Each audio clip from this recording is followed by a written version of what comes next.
you yet another episode. My name is Travis. I am joined, as always, by my fantastic co hosts, Eric, Ryan, and James. And this week we're going to be talking about Gundam. Oh, big week. Big And week. while I outrageously underestimated how involved this canon is, we will promise to do a much better job in the future. in dividing this up. We went off production timelines. We probably should have gone off chronological order for the Yeah. story, and divided it up between Universal Century and like alternate universes. Like I said, we've discussed that in the pre-show. We will do better for Yeah. you next time. But in the meantime, let's talk about big robots. Yeah. I will actually, Oh. I'm going to preface with this in the fact that I like Travis. I had no idea what we were getting into when we started stepping into Gundam. I thought I knew Gundam. I was an Iron Blooded Orphan fans, post Calamity, huzzah. Nope. Nope. I didn't know. I didn't know anything. I knew nothing. Yeah, it's a little wild. There's a lot There's to so it. And much. a lot of people talked, like I said in our small clip on TikTok, literally just mentioning how Gundam's hard to get into as an anime. Um, so yeah, we'll get into all that, but what we're going to start with is some decent little news. I don't know how many people are excited, but Anthem's still around now. I guess some normal fans have just gotten a server up running it, so you can still play your Anthem. Um, I don't know how. I'm gonna guess there must be a fancy way to do it. Um, I did not but know that was still a thing. it's very You, exciting to you see. can do all of the three things that there is to do in Anthem. Yeah. I mean, Not to Woo! piss So- off any of you guys that are super fans of Anthem. I absolutely Uh, loved the first half hour of that game. Yep. which was funnily enough the entire game. Yeah. So here's the thing. Anthem, I think, because it's on par with the mecha discussion, right? Anthem had some great Legos, in my opinion. It had some great pieces. The It was- frame differentiation with the different kinds of stuff that you could pilot and the customization, fantastic. World, beautiful. Empty, but beautiful. Um, Mechanically speaking, it was great. Everything Yeah. functioned and worked the way it Smooth. was supposed to. For the most part, there was a couple of hiccups on release, but that's pretty typical. But yeah, I mean, realistically, I the guess potential if was you really there. like Anthem, dope that they have a server up where you can still play. Um, I don't think I'm going to be re-downloading that game. yeah. Yeah, Zero I chance of really that liked it. happening. I did. It was a good crew game for us, right? Like, me and the boys For like played 2 it days. for 2 days. It was a really good, and actually Travis is right. It was mechanically very smooth. I never had much in the way of like hiccups or glitches. There were a couple on release, like he said. They got fixed very quickly, and transitions were beautiful in that game. Moving from one zone to the next was great. You really felt like you had control. I'm glad it's still around. I'm not going to be joining it, but I'm glad it's still around. Yeah, like I said, good for whoever set it up. I hope they're having a good time playing. Yeah, no, it's exciting. Anytime you see a game come back, when we have these conversations about do you own it, do you not, and stuff like that, and then you see some fans take the time to make sure that we still have access after the gaming company decided to give up on it and just steal our money. So it's pretty cool that that's going on, in my opinion. I don't know if anyone else has any sort of news or anything to put out for. I have one As- thing. Go ahead, It's Bones. kind of really, it's just exciting for horror fans out there. I think a little bit exciting. Anyway, A24 has the rights for all of the Texas Chainsaw Massacre, and there's going to Nice. be a TV series coming as well as some more movies. Excellent. You know what? Good I've news for absolutely, horror folk. yeah, I've fallen in love with A24 here recently. I never paid them much attention until about the last 2 years, and now I'm just devouring everything they put out. It's been fantastic. Yeah, so you'll believe that all of the stuff coming out for horror is a real movie, but you'll deny that Henry Cavill made a Highlander movie. Till I die. You're never not gonna hear about this. I just want you to know this is coming up at your eulogy. Right? I'm We telling liked you, him. man, it looked Okay. fake. No, I'm with you on this one, Eric. I know we don't like see eye to eye on a bunch of stuff. I'm exactly in your boat here. I thought it was fake, and I thought AI was taking over the universe. Turns out I was wrong. And you know what? I'll be Insane. wrong again. The only news I have is that the wrong person won the Royal Rumble. Yeah, who didn't see that coming? Gunther is Yeah. stacking up retirements. I hope he gets one a year from here on out. I hope that's the new streak, is that everybody just goes to Gunther to retire, and then in like... Actually, I hope he gets several a year, if I'm being honest now, because then eventually it's just going to be Gunther in the ring by himself, looking around confused, like the John Travolta meme. Like, I feel but he's yeah, more like Gunther retired AJ. It was sad to see him go. He deserved to go out to a much better crowd than the one at Riyadh. We'll get into more about how I feel about them doing that many shows in Saudi Arabia in a future episode. But yeah, and then Roman Reigns won the men's Royal Rumble, which was disappointing because they didn't put over any of the young stars. Watching what I watched of it, I really started to pull for Obafemi. That dude's gonna be a stud. I can't wait for his main roster call up, and I really hope they don't fumble the bag with him because he's an absolute fucking powerhouse. Chris Jericho didn't debut, which was sad. I was really hoping he was going to make a surprise return for the Royal Rumble. He did not. And then Roman Reigns won, and I was disappointed. And then Liv Morgan won the Women's Royal Rumble, which was nice because I like Liv Morgan. So that was all my wrestling news. Roman Reigns. That was surprising. I really didn't think there was any chance of that. Like, I would have never. No. So his cousin is on the board of directors for TKO. And if you don't know who he's related to, do a 2-second Google search. And you'll find a man by the name of Dwayne Johnson. And I have a feeling that's one of the reasons why there's always going to be a Samoan in the main event at WrestleMania. Fair enough. I mean, just saying, you know. I get the feeling. Yeah. Okay. As far as Unplugged Gaming, I'm going to advocate my news segment for more Gundam time. So move right along. Yeah, we need a All lot right. So yeah, we need a lot of time for Gundam. Yeah. Okay, so the first thing I really hardly anything. I'm only looking at like 200 friggin' different things right here. So here's the worst part, right? Like, so we were discussing this pre-show, guys. The amount of homework that we've had to do for what is going to be episode 1 of many Gundam episodes has been absurd. And we're gonna have to cruise super fast to get between 1979 and 95. Dude, we probably 80% okay. of my homework landed post 95 because I was focusing on Universal Century. And so it's like, well, let's do it. Tally ho. And so, like, for those of you that are fans of the Gundam franchise, we are going to be covering, again, 1979 to 1995 on release air dates. We know that a lot of the Universal Century stuff came out in like the early 2000s, specifically between 2004 and 2010. And I know that there's a big fan kind of base for things like Unicorn. We are going to cover that in the future. And so, yeah, we're going to try to stick pre-1995 and get a world setup story here. Does anybody have something they want to jump off with for the very, very beginning? So the one thing we're going to do first is just, do you think that this is a complicated series to get into? That's like the one thing, because like that was one thing Ryan said and we posted on TikTok, and that's what drove this. So we kind of got yours already, Ryan. We'll get the rest of them and just see what their take is on it. It doesn't have to be like long-winded. It can just be something quick. Just do you think, like, what's your take on getting into Gundam and how difficult or not difficult that it is? Got to pick the right starting point. It's one of those ones where there's so much media out there, you can't just jump into a random one and hope for the best, because some of them follow a chronological like arc, specifically the Universal Century one, the UC arcs. So yeah, if you just jump in the middle of it, it's kind of difficult.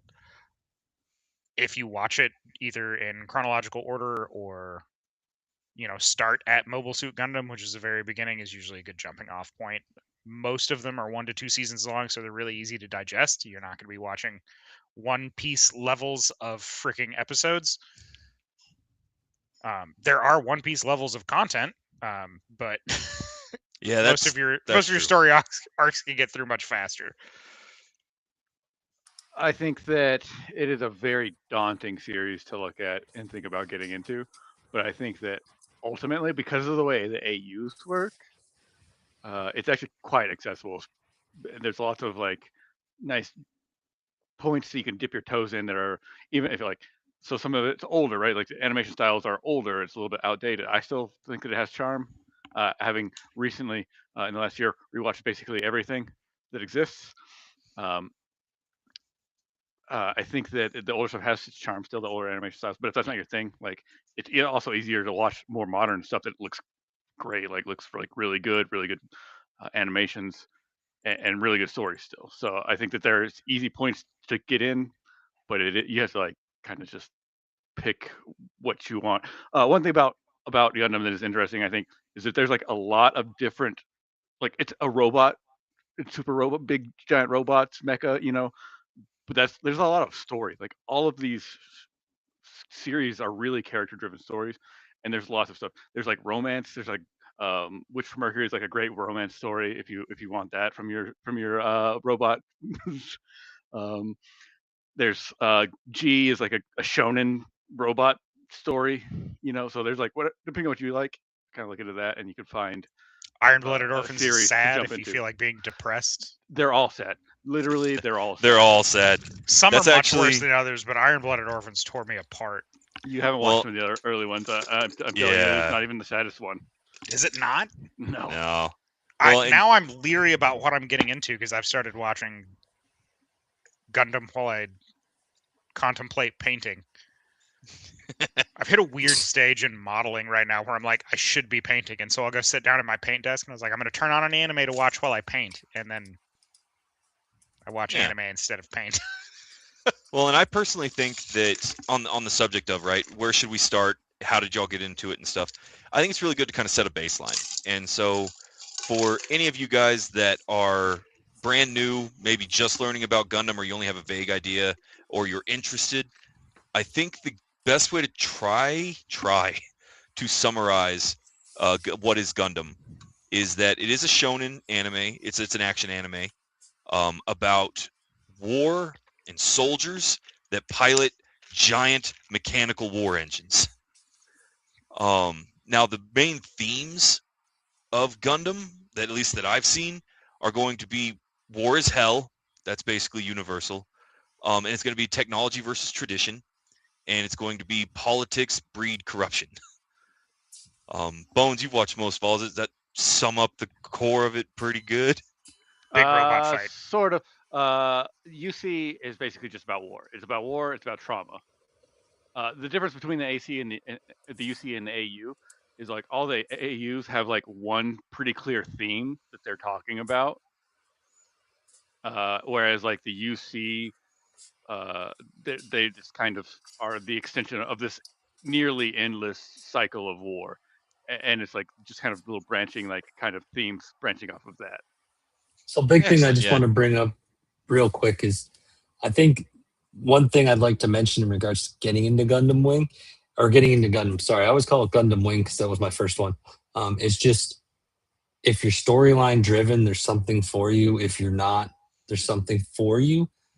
But if you're storyline driven, it can be a little bit crazy just because there's so much out there and it's not easy to figure out which ones are UC and which ones aren't right off the rip. You kind of got to look and sort of make sure. So that's one thing I'll say is I know some people can be pretty particular with what they watch and how they absorb their content. So if you are a big story-driven person, just do some homework before you jump in. If you don't care about storyline, you just want whatever, then yeah, any of the shows or movies will do.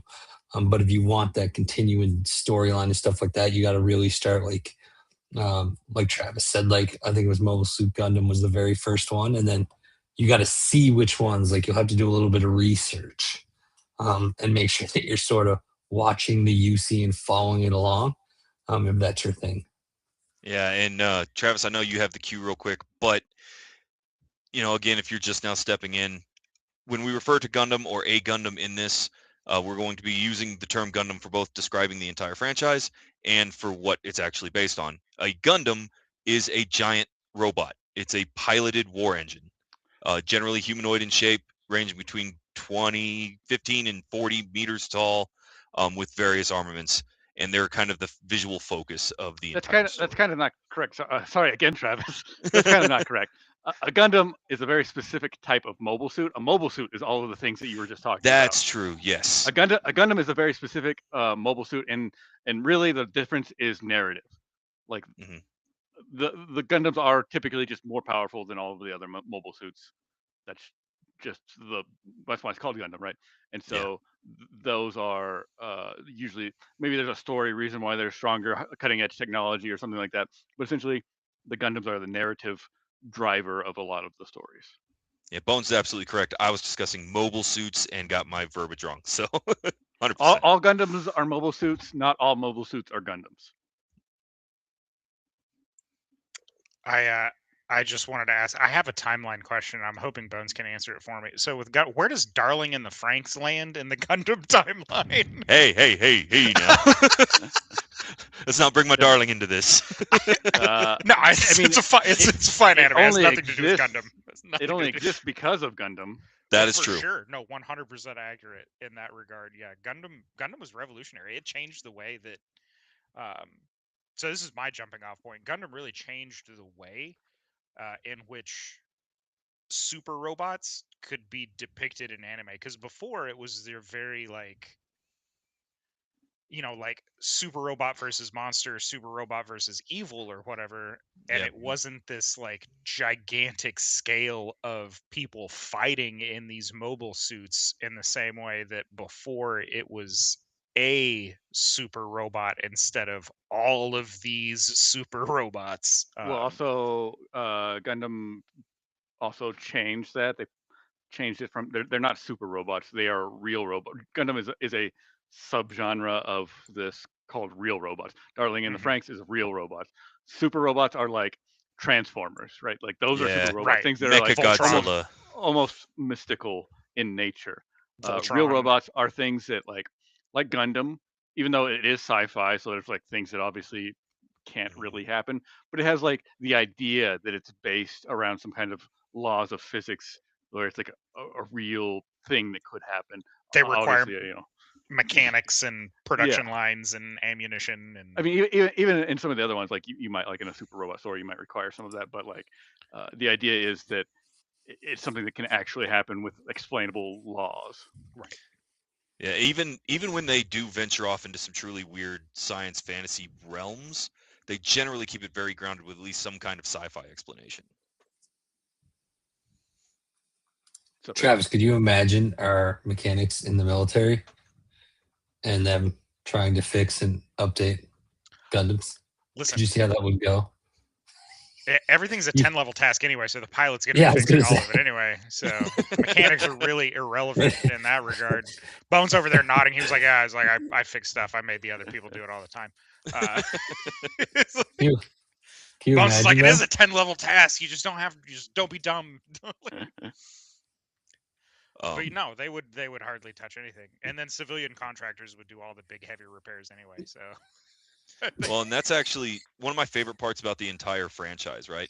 Not all of them, because that's just going to have to be a fucking blanket disclaimer for this. Not all of them. But I like the focus on things like logistics, repair, trying to find the right pilots, and mass production versus prototypes versus one-offs, and the reasons why. Have you watched the 8th MS team?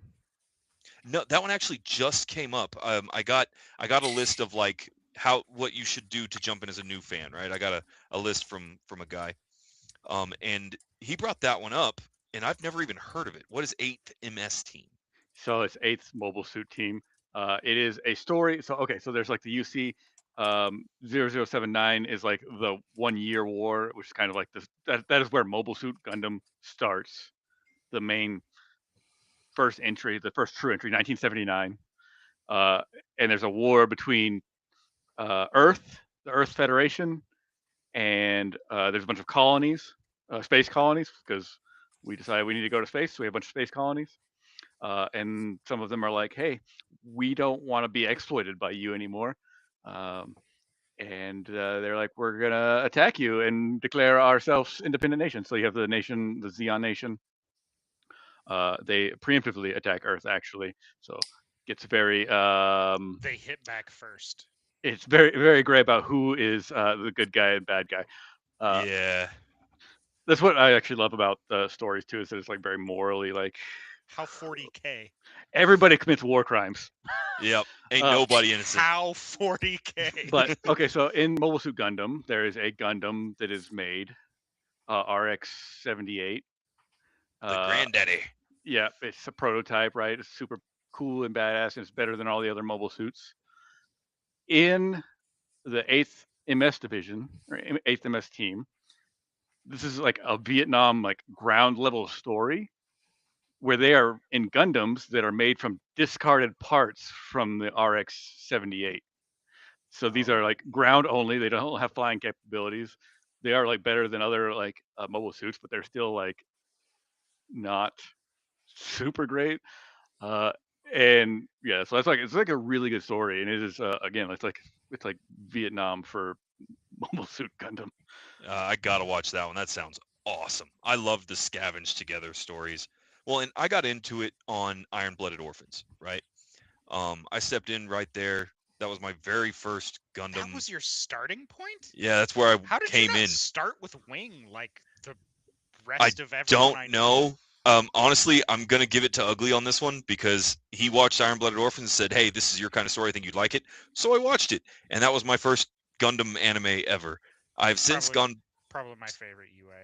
Yeah, I like it a lot. It's the post-calamity stuff, and I like the scrounged together feel of everything.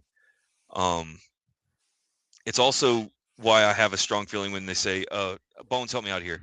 There was a mobile suit that was frequently thrown up against different kinds of Gundams, especially in the earlier days.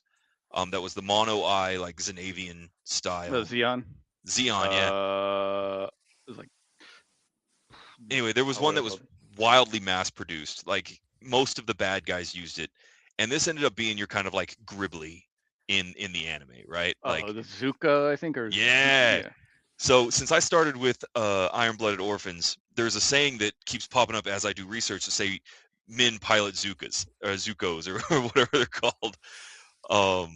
Whereas because those are just the soldiers, they were everybody until the Gundams showed up. They were the mobile suit. Zaku's real men pilot Zaku. And yeah, they're kind of like the putties in like Power Rangers, right? Like they're there to show the Gundams tearing through lines of people. I think they look cool. Actually, the Zaku is like a very popular Gunpla like model. Excellent. You know, Michael in our chat brought up Gunpla too. So Gunpla, guys, for those of you that don't know, is a Gundam plastic model. Yeah, it's a modeling hobby based on Gundam, and the franchise. It is awesome with easy accessibility and great ranges of skill. Definitely look into it. We might do a episode on it in the future if there's interest. So if you do want to see some Gunpla stuff covered, drop it in a comment down below. If you're just getting started into Gunpla, make sure you read the difficulty level for like the assemblage. Some of them are much harder than others. Oh yeah. Some of them are incredibly like Bandai has done an incredible job with the I think it's called MG rating, the master grade. Master grade, like, yeah. Their engineering in that toy is phenomenal. Have you seen the ones that have like the opening and closing like chest cavities and stuff? Like they're so intricate anymore. It's insane. But I the reason I jumped into the queue here to pull us back, let's go ahead and start at the very beginning with the first one ever. Bones, I'll let you introduce it and give like a brief rundown. Okay, yeah. So I talked about it already a little bit. You know, you have the Zeon colony. I can't remember what the colony name actually is. But anyway, Zeon Federation or the Zeons, just call them the Zeons. They attack the Earth Federation because everybody's terrible. Yeah. A bunch of people are murdered. Amaru is your he's like a child-ish. He's late teens, I think, maybe a young adult, perhaps. Is there in this in a colony that gets attacked? Colony Site 7. That's what it is. Site 7 is the location of where the RX-78 is being developed, which is the prototype, like the brand new cutting edge mobile suit called a Gundam. And so he ends up, his dad is working on that, and so he ends up piloting it. There's a weird kind of stuff you don't get about why he can pilot it, because it's supposed to be very advanced and only specific people are capable of piloting these things. So he gets on that, he saves them, and then they all evacuate onto White Base, which is just like a giant Federation ship, and then they have to travel to Earth, actually.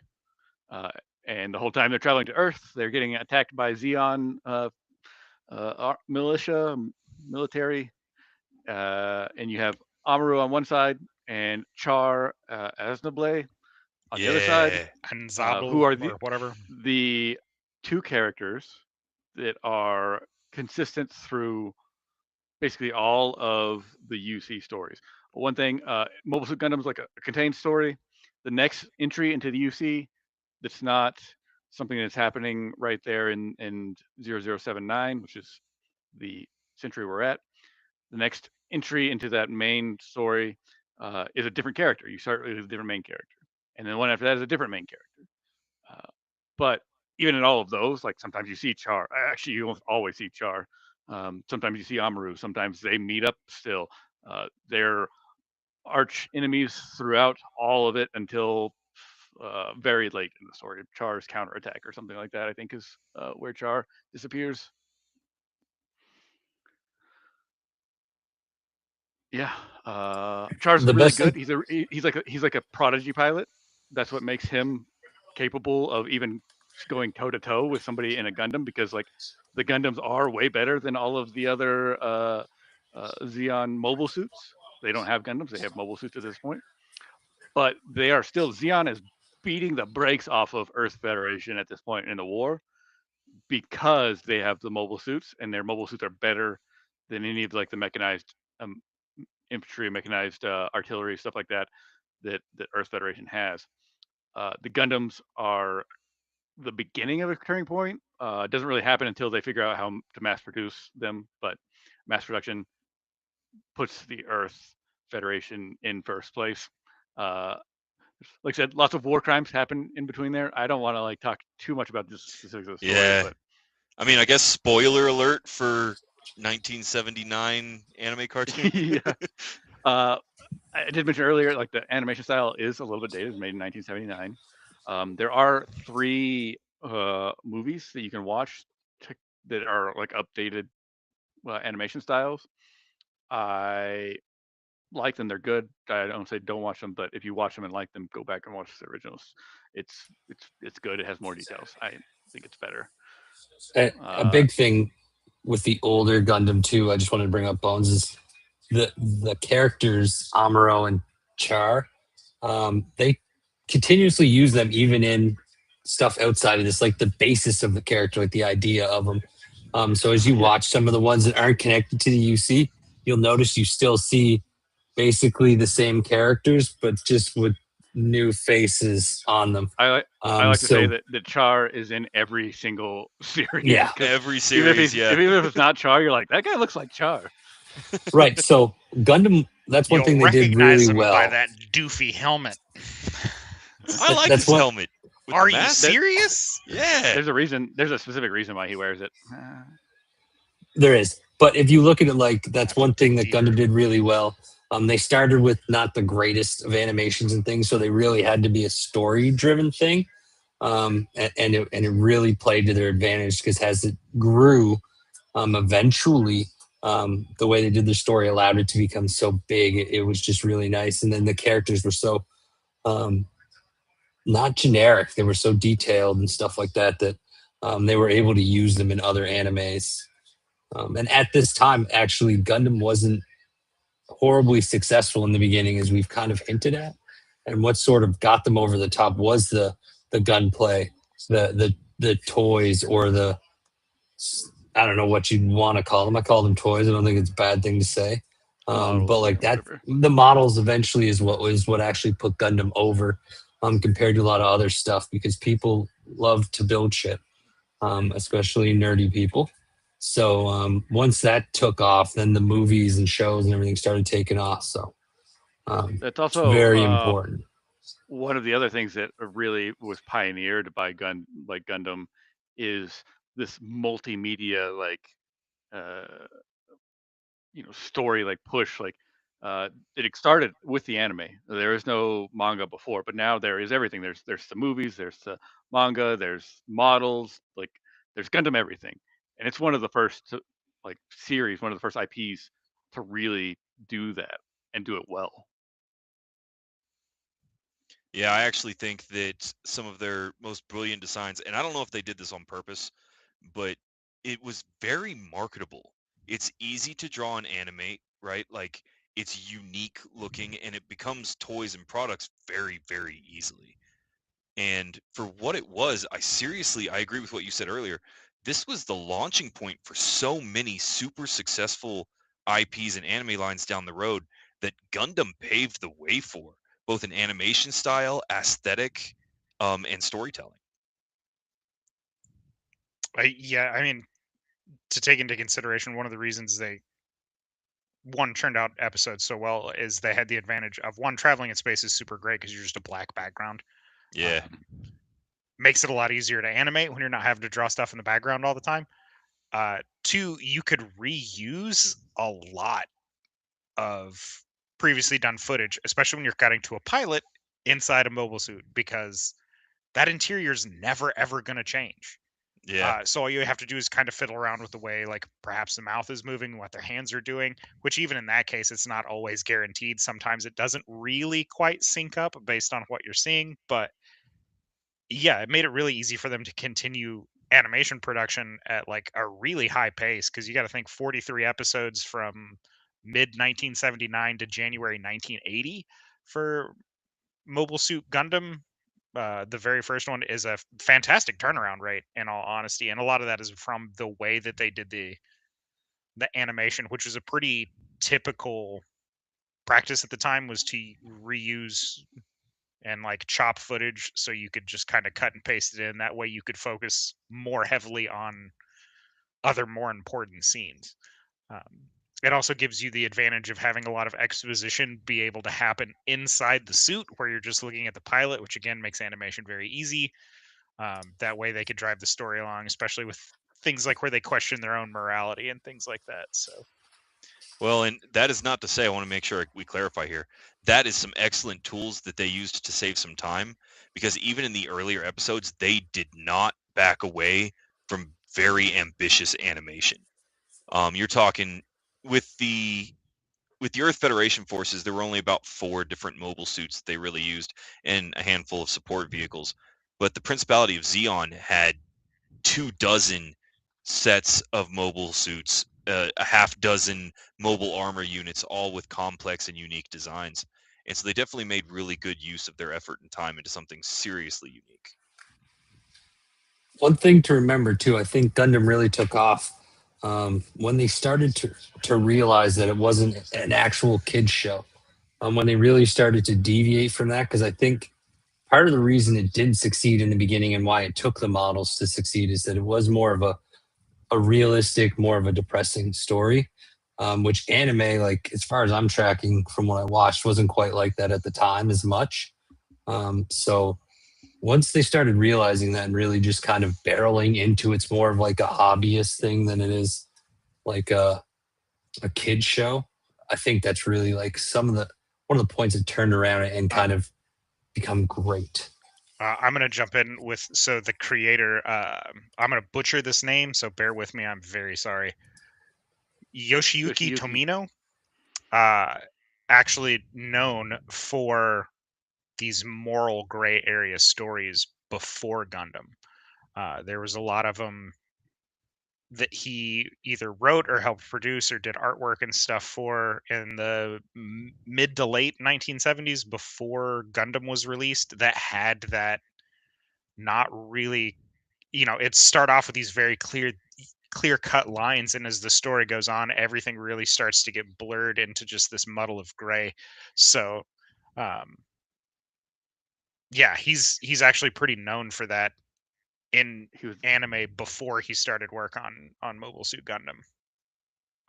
he was also known to be extremely anti-war, and that is like the motivation for the stories of Yeah, which is why we Yeah. see how Gundam. awful the wars are. Yeah, that's really, no matter where you jump in at, that is the core, in my opinion, of Mobile Suit Gundam as a whole. Is war sucks. I mean, he was born in Uh, 1941, which is a Yeah. a rough start in regards to your introduction to the world. Like, that's a pretty chaotic time, you know, globally speaking.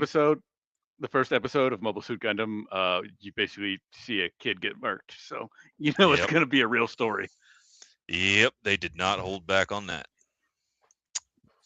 No, and again, like I said, known for those gray areas. One of the first ones that he ever worked on was a story about how there's this one surviving child from a near extinct race that was preemptively wiped out by another opposing race. And then by the time you get to the end of it, I'm like, man, both sides are just the worst. Yeah. Well, I think that's where it gets you, right? Realistically, when you look at Gundam, the stories are never an easy digest, but it hooks you with really cool character designs and giant flashy robots and, crazy weapons and laser swords and all this other stuff, right? And that's all in-depth, like, stuff that you can look up. That's the invent of beam weapons, kinetics versus energy transfer, eye fields, Minkowski particles. All that stuff really grabs your attention, especially, at least for me as a nerd. You come in for the giant robots, and then you fall in love with the incredibly gripping, dark stories that you get to see on how these incredible instruments are used and the cruelty and violence that they can inflict.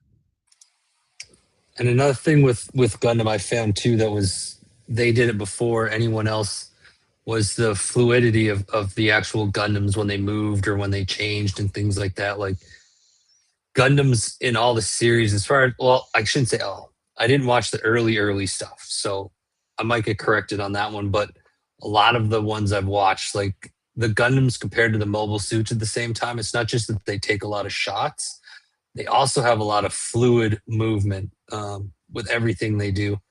It's pretty cool to see. They're not clunky or anything like that. Like when you look at like all the other different mech games, they're always clunky and just fucking putzing around and things, and it takes forever to turn and stuff. Whereas like Gundams themselves, they just move like a person. So it was kind of a cool thing to see. Yeah, that's actually something that's huge, right? Because we see Gundams both on the ground and in space. I have to jump in on Eric on this one. So the animation style for their movement, uh, in a lot of them, you'll see them use their little boot jets to kind of like scoot along or skim along the surface. And there's a reason for that because their model design has all these like big plate parts on the front of their body. And it's really hard to animate those into a moving frame because either it has to stay still while the leg moves or it has to bend with the leg. And if you have not drawn it to look like it's hinged, it gets really awkward to draw it. So that's why a lot of them have the little jet boots that skim them along the ground because they can't animate a bend in something that's drawn as a plate. And so that's why you get that skating movement in a lot of the Gundams is specifically because the way their models were originally designed. Oh yeah. Oh, Well, sorry, real quick, just to go back to entry points in the Gundam. For the love of God, do not pick Gundam Igloo. yeah. Ever. It is a terrible story. It is the ugliest CGI animation to ever. It is just, if you watch that, you'll be like, Gundam sucks. So just skip that one, please. Yeah, I kind of have to agree on this one. Generally, I'll jump in as the defense for things like bad movies and bad stories because I can be very, very forgiving. That is not the case with Igloo. You can it's just not skip even it. like it's not even like funny bad. Like Yeah. it is It's unentertaining. just sad bad. Sounds like my high school. So moving from Mobile Suit Gundam, which is our entry point here, we'll move on to, I think Zeta was the one that was released next. If I am Because you had the correct in movies that, came I after. yeah, because you had Mobile Suit Gundam and then the 3 like Zeta movies, Zeta and I came believe next. I believe Zeta was next, and it's also next in chronological order for the universe as UC. well. Sort of. There's a bunch of other stuff that happens. By release date, I should say it's Yeah. the next one in the UC as well. Yeah, because we didn't have Look a lot at released between 80 and 85, right? Gundam's kind of like Star you had, Wars. You just had go the all Mobile over the Suit place. Gundams for the movies, I think, went all the way to like 82 or 83, and then 85 was the next series, which was again because the cult following really picked up, because in its original air dates it did mediocre, like it did fine, but it didn't get good enough to get constantly renewed, so which was also before the era before animes would really get optioned for a bunch of seasons. So that cult following, the fans really picked that up to get more releases. So that's where we get Zeta. Yep. And this was the first one you really see a lot of the true war crimes by the good guys, like you did in some of the other stuff. But this one, you really saw a lot of that, and that was a big thing in there. And there's like a lot of psychological like breakdowns going on in the movie and things like that. Like the main character's Camille Biden. Yeah. And like, I guess it's quite the emotional toll that goes on with her throughout the movie, which is different than the other ones you've already watched. If you watched the original Mobile Suit Gundam, or it wasn't quite as bad. This one really, they went full dark because, like I mentioned, they realized this isn't really a kid's thing. This is more of a hobbyist collecting models and watching your show kind of thing. Also, so Camille they is a boy. stepped it up. Yeah, sorry. Guy. So yeah, this one was actually, I think this one's really cool. I haven't personally watched this yet, but it is set 7 years after the 1 Year War, the Zeonic War for Independence, which is kind of the big drive for Mobile Suit Gundam. Which, spoiler alert, the Earth Federation wins. Yeah, they defeat the Zeons, but they don't effectively, like they beat them currently, but they don't manage to like annihilate them. They don't beat the ideology. So that's why we have Zeta. Yeah, it honestly reminds me very much of like... Yeah, which is the guerrilla remnants, I think, of Zeon, and then like a few others, because they call themselves like the Anti-Earth Union group. Yeah, AUG. Yeah. Also, that's also Char is there. He's a big part of that story. He goes on to lead the Anti-Earth group. But in the beginning, I think he's like kind of like the second in command. He's like a general or something, but still a badass. And this is a story that's also like, you go from Amaru, who is like trying to be a good guy, like he's a good dude, and he gets forced into just doing not good things, to Camille, who is like a hot-headed, I want to murder everybody. And 17 for the record. So it's like it's a pretty big shift in the kind of characters, and this is like something you will see between, like I said, like each of the UC stories as they move to different periods, and you'll get a new character. I think Zeta is probably one of the best stories.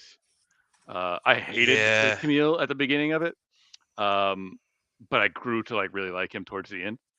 But yeah, I just think that it is like one of the best stories told in the Gundam series of all of them, like easily top 2 or 3.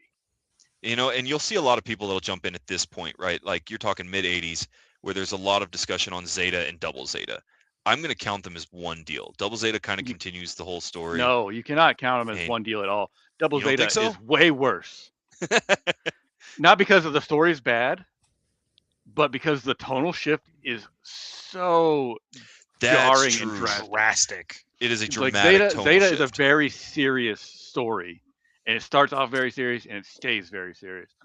Double Zeta starts off so weird and lighthearted almost, and it doesn't fit with any of the rest of the UC stories. Which basically. now that it's brought up, it is the next in chronological release date. Well, and so Double Zeta caught my attention because this was the first one where we started getting attention on my favorite aspects, which aren't necessarily even going to be the mobile suits. I like the assault carriers and the support ships, and we finally get some in-depth look at some of that into Double Zeta. Now, I actually am going to have to backpedal a little bit because Bones is right. The tonal shift between Zeta and Double Zeta is insane. So many more bright colors. Don't get me wrong though, like Double Zeta by the end of it, I think is better. And there's like a point to it. I think that they're trying to say like that violence war has become like so normalized by this point Yeah. that's just like it's like black humor almost, right? Like I mean, and it's something that happens like in veterans like IRL right now. Like if you meet people from the army, for example, we often joke about things that you probably shouldn't joke about in a public setting. Yeah. So I feel like that's I kind do of anyway. like the point of Double Zeta is that like That's true. Yeah. it's so funny because we all have extreme war fatigue. Yep. No, that, I But think it's that's still, I fair. don't know. I don't know if it was pulled off as good as it could have been, or even if that maybe that's not what he's going for, and it was just a weird, like, different, try something new. I don't know. I think part of it was is the balancing act between making new toy, like the new models, um, and then like just the storytelling with it, and like just the changing of the audience that was happening at the time because of the years that had already passed and stuff. What's up, Bones? But you do get Char becoming so the anti-Earth group. They are destroyed. And Char disappears at the end of Zeta, and he comes back in Double Zeta as the leader of Neo Zeon, which is the main Okay. kind of antagonist. By this point in the story too, there's also like there's like Earth Federation and the Zeon, and there's like other tertiary organizations that are doing a lot of stuff. So there's a lot more going on. Sometimes they are like fighting each other, and somebody else shows up, and they're like, "We're gonna kill them instead," or there's just like a lot of conflict happening. Yeah, there's a lot of like branch factions. This is also where things start getting a little controversial in the fandom because it was in Double Zeta, and Bones, correct me if I'm wrong, but this is where we get New Type, right? No. New Type is from the beginning. You have Is New that Type all the way very from the beginning? Yeah. All right. This is the first one that like really starts to explore New Type. I think more in depth. Before it was kind of just like, they're a thing. Gotcha. Well, for those of you interested, New Type, this is where I got kind of familiarized with New Type. New Type is kind of seen as the next stage of human evolution in space. You'll see new types start cropping up around, what's the term, Bone? Spaceoids? Or something like that.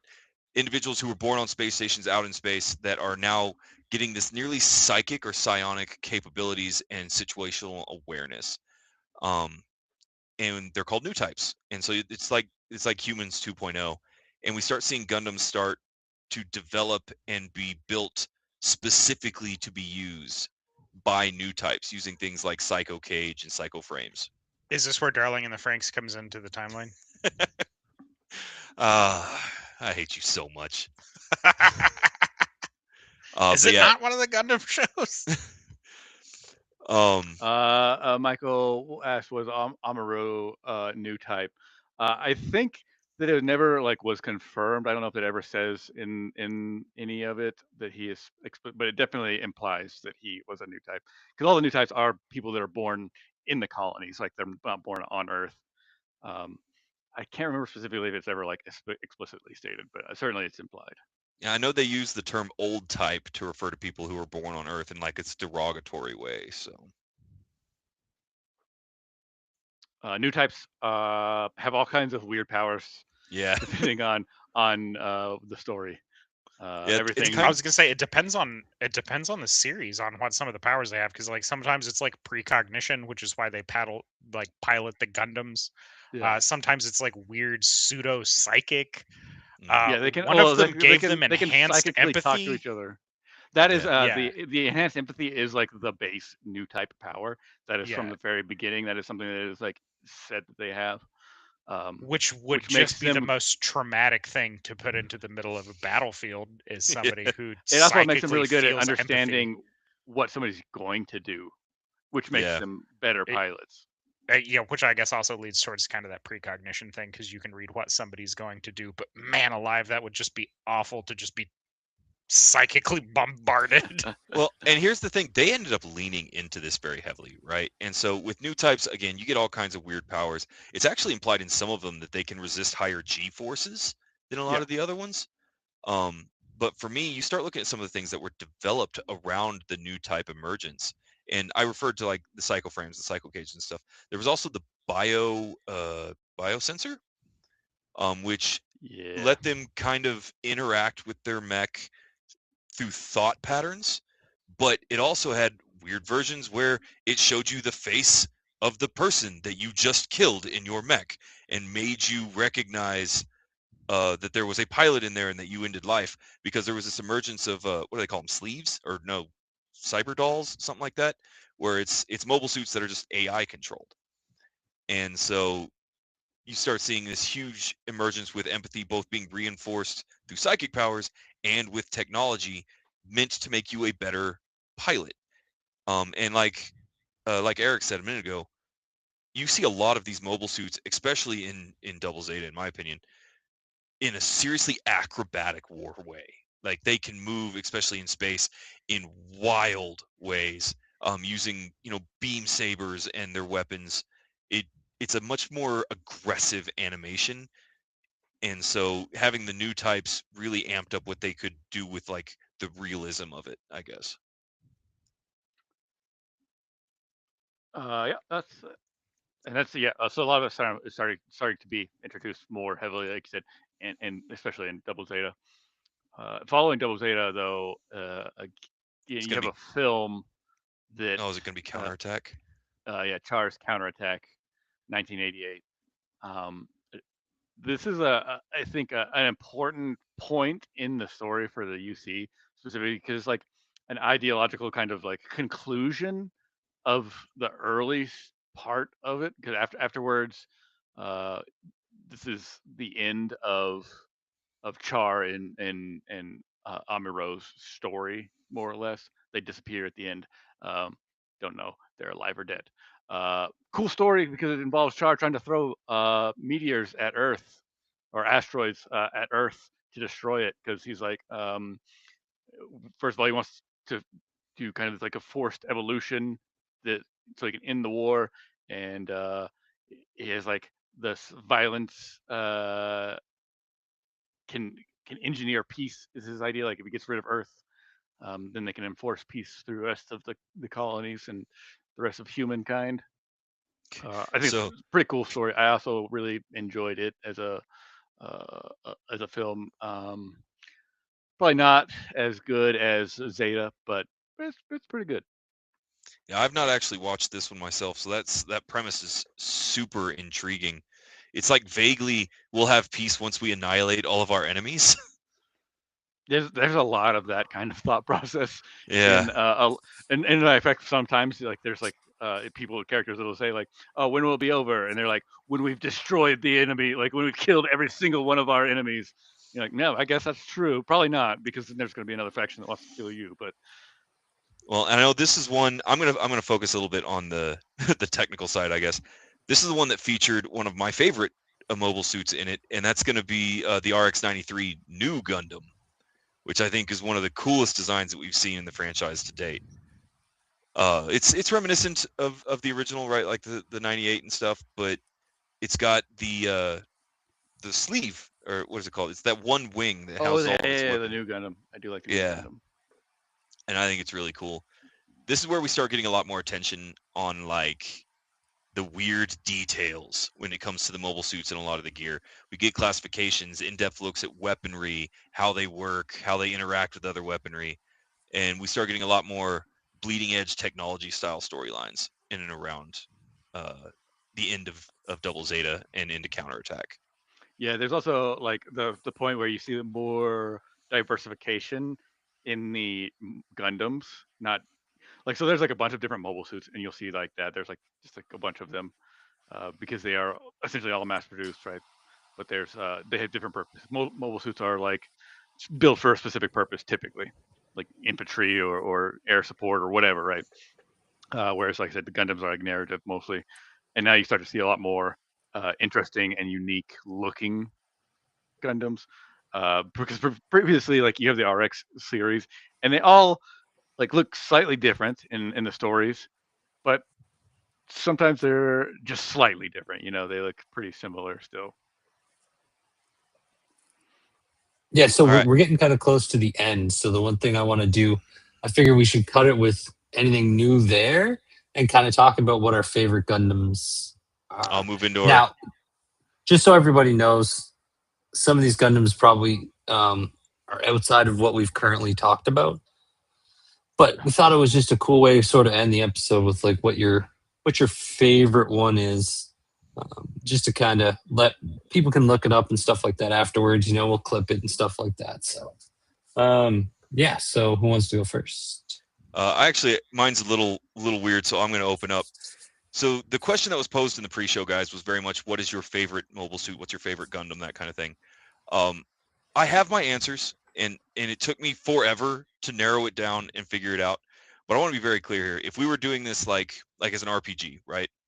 I don't know that I would actually go for piloting a mobile suit. I want to pilot the assault carriers. I want to be the dude that brought everybody in and have the big fancy boat that's all about repair, recharge, and refit. And so in that depends on what story. It does depend on what story. Out of those, I'm gonna look at the LHM Minerva as one of my favorite assault carriers of all time. That's from the Seed era. I don't know exactly where that lands in the timeline, but Seed is an AAU more or less. That's like a retelling of Mobile Suit Gundam. Like, it's a retelling of the origins. So Seed is not technically UC, but it's like a retelling of the early UC story. Gotcha. Well, if I'm avoiding those, and I'm going to avoid things like the mobile armors, right? Because mobile armors are a little bit different from mobile suits. And so I'm actually going to land on one from Unicorn, from Mobile Suit Unicorn. The NZ666 Kshatriya is my very favorite mobile suit. It's not overly big. It was actually the successor to an older one that they wanted to miniaturize, but it ended up using 4 articulated, heavily reinforced weapon platforms like wings on it almost, that housed a plethora of cool technology. It can generate eye fields. It is by far my favorite suit that I think I've seen.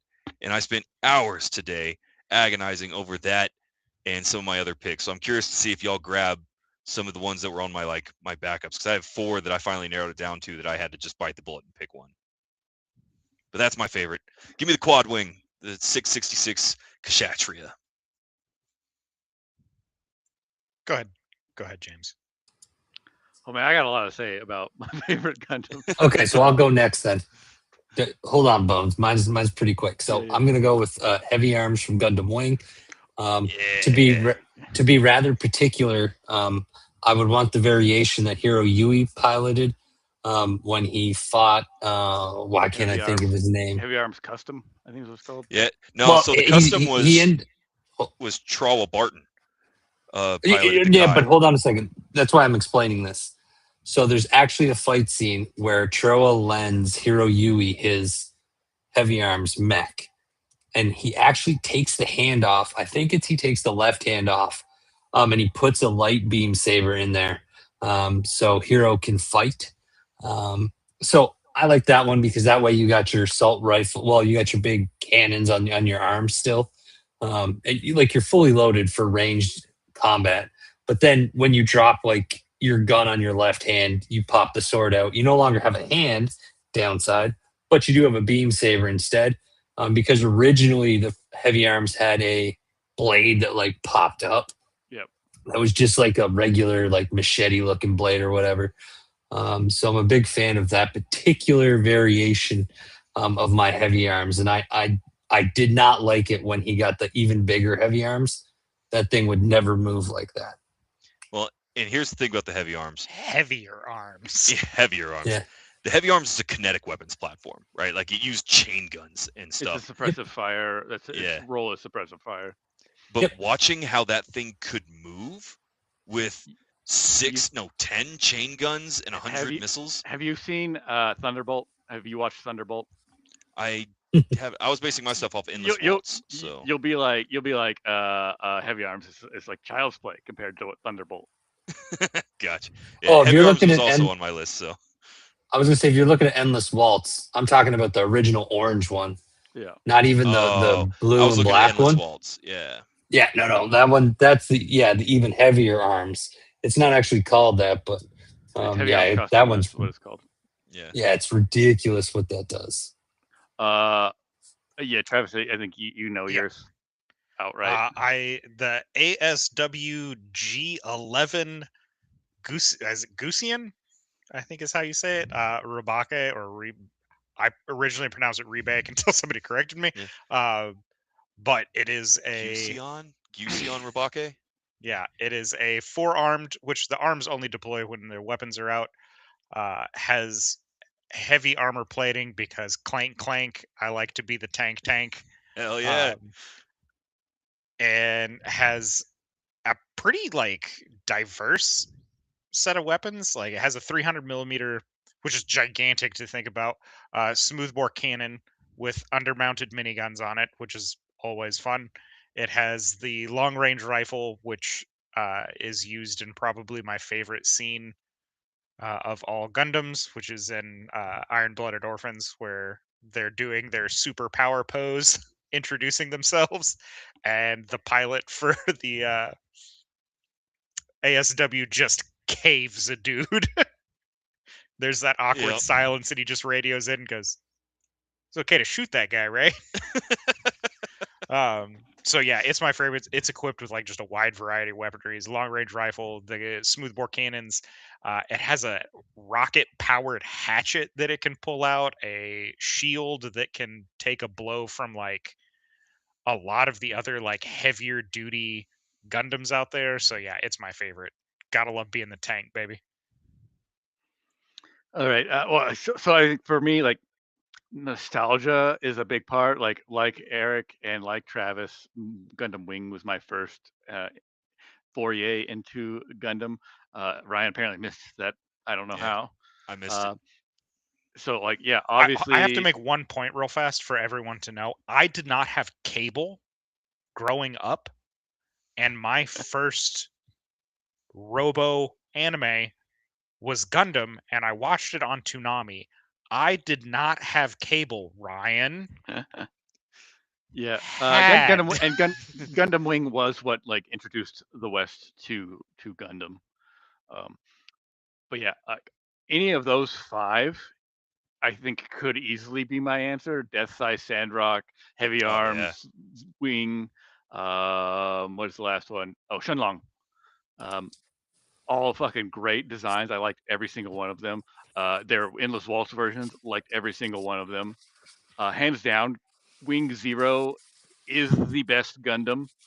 It is so cool, and I will explain why later when we talk about Gundam Wing. But also Gundam G. G Gundam had a bunch of really cool designs, really unique designs. I like the Dragon Gundam. I think was probably my favorite of that. Was Wing Zero the one that had like the angel wings? Yeah. Just want to make sure I'm thinking about the right frame. But like, man, if I have to pick like my favorite design, it is going to be between RX-9 Narrative and the FA-78 Full Armor. Like those are just both, I think, awesome design choices. That's a good one. That's a good one. Yeah, real good one. Yeah, I know Travis. I know you'd like the FA-78. Yeah, maybe that might be my favorite, the FA-78. It's kind of OP as far as Gundams go as well, because not only is it super tanky, it's also super fast and has a lot of armament. Yep, and very agile. Like it is not slowed down at all. Yeah, Gundams Yeah, have that no was- weight. They just move like angels. It's such a cool looking design though, with especially with the shields all the way around it. Oh, it's so good. Oh yeah, there's a Yeah, lot of good it's a good one. honorable mention Barbatos from Oh, Iron yeah, Blooded Barbatos Orphan. that was actually Barbatos was on mine as well, man. Yep. Barbatos was Like, awesome. that's Barbatos such is a an good one. And Barbatoros was on mine as well. If I had to give an honorable mention, I'm gonna go with the XMX1 Crossbone Gundam Full Cloth, because Pirate Gundam wants Pirate Gundam with a crossbow. Yar. But yeah, the Crossbone X Full Cloth, man, the X1 Full Cloth is so cool. Oh, fun fact. In Gundam Wing, all of the naming schemes are like Heavy Arms Gundam or Death Size Gundam, with the exception of Wu Fei's. Wu Fei is Chinese, right? So his name in Chinese, like you put your surname first, so his name is Chang Wu Fei, even though like Wu Fei would be like his given name. So also his Gundam they call Shenlong Gundam instead of Gundam Heavy Arms. They reversed it, which I thought Nice. was just like kind of cool. That's a cool little detail. It's a fun little fact for everyone. So with that, we've ran to our time. We're gonna do our closing things. So if you've Ne- enjoyed this show, make sure you like, follow, subscribe. We will definitely have to do more Gundam content because we've barely dipped our toes in because Oh, we got about Barely scratched it. 3 releases in before Yeah. we ran out of time. I know the next one in chronologically is War in the Pocket, and is probably actually my favorite after Well, having rewatched them all. And you're talking we so- only covered what, 20 years almost, a little less than. less than Yeah, Less than Yeah, oh, 9 yeah. 10 years, like 10. yeah. We covered 10 years. 79 to 95. So No, Se- we didn't even get to 95. Really? Oh, we yeah. we got to got to, like, the 79 to 80s. about with Tars 88. counterattack. Yeah. but So yeah, with that, guys. yeah, we're gonna bring this episode to a close. Make sure you like, follow, subscribe, share all those fun little deals, and we will catch you next time. Oh yes, So next week's best villain motivations, and we got to mix it up a little bit. We're not going to stick with Gundam straight through.